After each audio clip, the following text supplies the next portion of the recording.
بادشاہ خاموش ہے، خاموش ہے۔ اب آخری چیز جو میں آپ سے کہنا چاہتا ہوں یہ کہ اس قوم اور ملک کی جو ترقی کے امکان ہیں وہ اتنے کشادہ اور اتنے وسیع ہیں کہ آپ جتنی دوڑ لیں اللہ تعالیٰ آپ کو اتنی زیادہ ترقی دے، لیکن اس کی ایک شرط ہے، اور وہ شرط یہ ہے کہ یہ جو ملک حاصل کیا ہے یہ اللہ کے نام کے، اللہ کے رسول کے تعلیمات کے لیے حاصل کیا تھا، تاکہ یہاں کے رہنے والے اپنی زندگیاں اسلامی اقدار کے مطابق بسر کر سکیں۔ ہم نے گزشتہ 40 سال کے اندر اس چیز کی طرف کوئی خاص توجہ نہیں، گزشتہ 10 سالوں سے یہ مولانا اکرم جیسے علماء کرام اور یہاں کے اکابرین جنرل مجید ملک صاحب، راجہ افسر میں جو صفدر صاحب کی عنایات ہیں کہ ہم گزشتہ 10 سال سے کچھ تھوڑی سی اسلامی اقدار کی طرف توجہ دلانے کے اندر کامیاب ہو سکے۔ اسلام کا نام یہ نہیں ہے کہ آپ یہاں دیکھیں کہ کتنا زور کا نعرہ مار سکتے، لیکن اسلام کی اقدار یہ ہونی چاہیے کہ جو اللہ تعالیٰ کو ماننے والا ہے اور جو اللہ تعالیٰ کا نام لینے والا ہے، جو رسول کا شدائی ہے، جس کے دل کے اندر حب رسول ہے، جس وقت وہ نعرہ لگائے تو زمین پھٹ جائے۔ لہذا اس مقام تک پہنچنے کے لیے ضروری ہے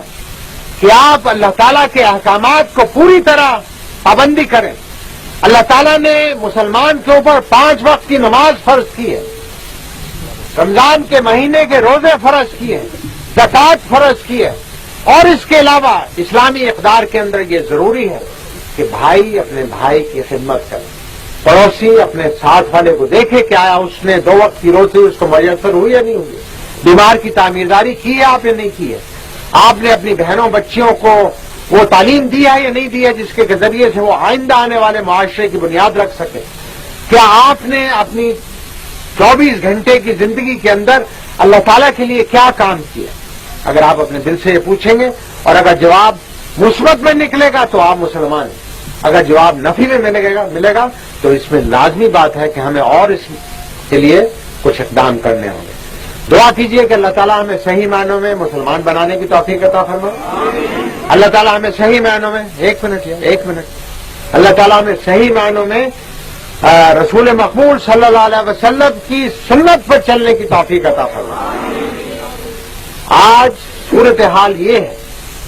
یہاں اس علاقے کے اندر تو امن و امان ہے، اللہ تعالیٰ اس علاقے کو ہمیشہ امن و امان سے نوازے، لیکن پاکستان کے پاس حصے ایسے ہیں جہاں بھائی بھائی کا خون کر رہا ہے۔ اسلام کے اندر اگر ایک مسلمان کا ناحق خون بہاتا ہے تو وہ ایسا ہے جیسے پوری قوم کو خون کر دیا۔ آج پاکستان کے اندر بھائی بھائی کے خلاف ہمارے بعض خطے ایسے ہیں، بعض ایسے شہر ہیں جہاں پر کہ صورتحال بڑی تشویشناک ہے۔ دعا کیجیے کہ اللہ تعالیٰ وہاں امن و امان قائم کرے، ہمیں اس قابل بنائے کہ ہم صحیح معنوں میں یہاں پاکستانیوں کی، مسلمانوں کی عزت و آبرو اور ان کی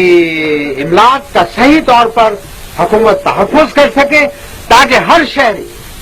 ایک آزاد شہری ہونے کے ذریعے سے، ایک آزاد مسلمان ہونے کی حیثیت سے، ایک اچھا پاکستانی ہونے کی حیثیت سے اپنی زندگی گزار سکے۔ یہ زندگی جو ہے یہاں پر ہمیشہ ساری عمر کسی نے نہیں بیٹھ سکتی۔ یہاں سے 10 قدم کے فاصلے پر دیکھیے آپ کو قبرستان نظر آئے گا۔ آپ اور میں روزانہ ایک جنازہ جاتا دیکھتے، ہم نے بھی ایک دن اس مٹی کے نیچے 6 فٹ جانا ہے، اور وہاں پر جا کر پرسش ہوگی کہ بتاؤ میں نے تمہیں زندگی عطا کی تھی، اس زندگی کے اندر تم نے کیا کام کیا ہے؟ کیا آیا اس موقع کے لیے میں اور آپ تیار ہیں؟ اگر تیار ہیں تو پھر ہمیں اپنے آپ کو خوش قسمت سمجھنا چاہیے۔ اگر تیار نہیں ہے کیونکہ موت کا وقت معین نہیں ہے، اگر اللہ تعالیٰ زندگی عطا فرمائے تو اس کا صحیح فائدہ اٹھا کر قوم اور ملک کی خدمت کرنی چاہیے،